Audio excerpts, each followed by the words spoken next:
It is October, and around this time, depending on where you are in the country, we start to get a lot of questions. And some of the Bermuda lawn owners who are primarily in the South start to ask the question what to put on their lawn now as we head into the winter months. And let me be clear to everyone. There is a organic way of doing things and a synthetic way of doing things. And I can tell you right now, after doing many years of both, the organic way is simpler and easier for you. Synthetic can be done, but it has a lot of problems associated with it. Some of you know, some of you don't know. Some of you are experiencing issues that's directly related to the synthetic fertilizers, such as fungus and even insect issues. But that's not a problem with fungus and insect issues because they have chemicals to combat that. You also are having moisture retention issues with the added salt, which helps with the dehydration of your soil. Now, we're not saying it's the same as a salt, that table salt that you're accustomed to, but nevertheless, it's still salt and it still dehydrates. And that's another issue. But just like everything else, they have a fix for that. You aerate, and then you can put out chemicals or even natural stuff like gypsum to help with that issue. A lot of these issues can be eliminated or reduced if you switch to organic fertilizers or just organic gardening for the most part. Let's take this composted cow manure, which I use. It's not per se a fertilizer. However, it does contain the three main elements that they say that the plant needs. I can go on and on about the processes that occur in the soil that allows the grass to get all the nutrients that it needs. But in a nutshell, this is an organic way of gardening or even lawn care. But anyway, I'm not going to go on a rant about that. So, what I'm putting out on my lawn is my concoction that I've told you before. I'm putting out the fish emulsion, also known as fish fertilizer. I continue with my humic and kelp. You don't have to use this brand, but this is just what I like. It's quick, it's easier, it's on Amazon. The leaves are about to start falling here in areas where up north you probably already have leaves falling.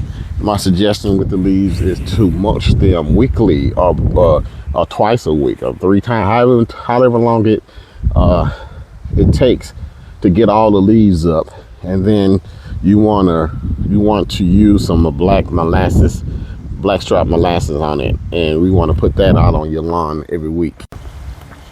Because as I stated before, every living thing has nitrogen in it, including all those leaves that you're about to bag up and ship off to go to your local dump, as well as your grass clipping, all free nitrogen that you can just have out on your lawn. It doesn't get more organic than that. With temperatures dropping down to in the 40s, and this stuff is about to go dormant. This is St. Augustine. Yet on this side, this is fescue. Even though the St. Augustine is going dormant and the Bermuda, the fescue is just now taking off.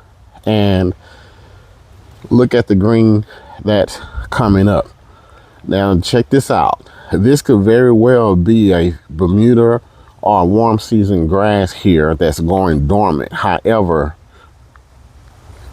the grass is dormant, but the soil still has activity. Just like what you see here, the soil is still going on, because if the soil was dormant, then everything would be dormant. But this grass is growing here. That means you can still feed the soil. So most of your fertilizers out there, the synthetic fertilizers that you're going to find in the Home Depot and all that. It's feeding the plant. It's actually feeding the plant instead of the soil. And therein lies the problem. Your plant is not going to uptake any nutrients when it's dormant. That's just it. So if you put anything out at this late stage, you're not going to get any effect on it.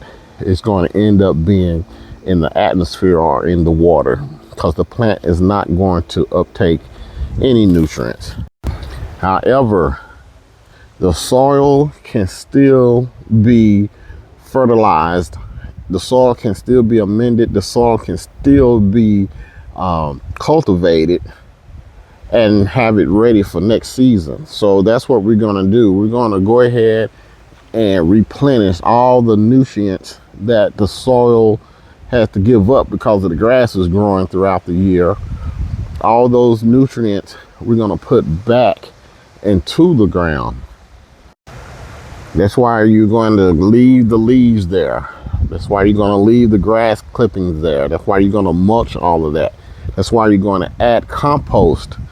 That's why you're going to do the fish fertilizer and the humic and kelp. All these are soil amendment, soil fertilization that you're wanting to get in your lawn for next year. So a lot of the products that you're putting out on your lawn right now in this late stage, unless you are even further south, like on the coastal south, you know, you really are doing yourself a disservice. Anyway, so that's my advice. Got my compost spreader out here. I've already put some composted manure out.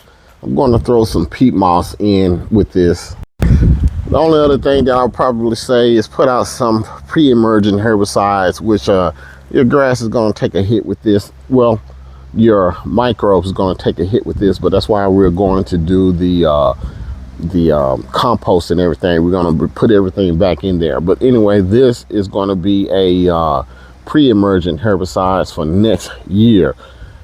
The best one for me, I would probably say, is Spectacle Flow, and it's probably the best because it's the newest meaning that this been out here a while, and a lot of weeds have become immune to it.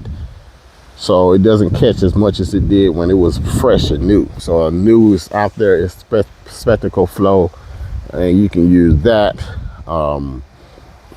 But this still work. This or Dimension, you can use those products on your lawn for next year.